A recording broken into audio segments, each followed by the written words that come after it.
How to fix this thread might include sensitive content on Threads app. Hello guys, if you want to fix this problem, first step, click settings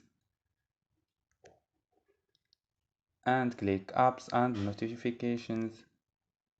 Click apps and wait a seconds for loading. Scroll down and go to your app Threads. Click force stop and click OK.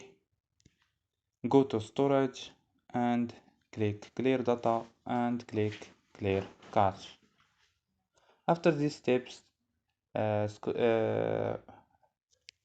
restart your phone.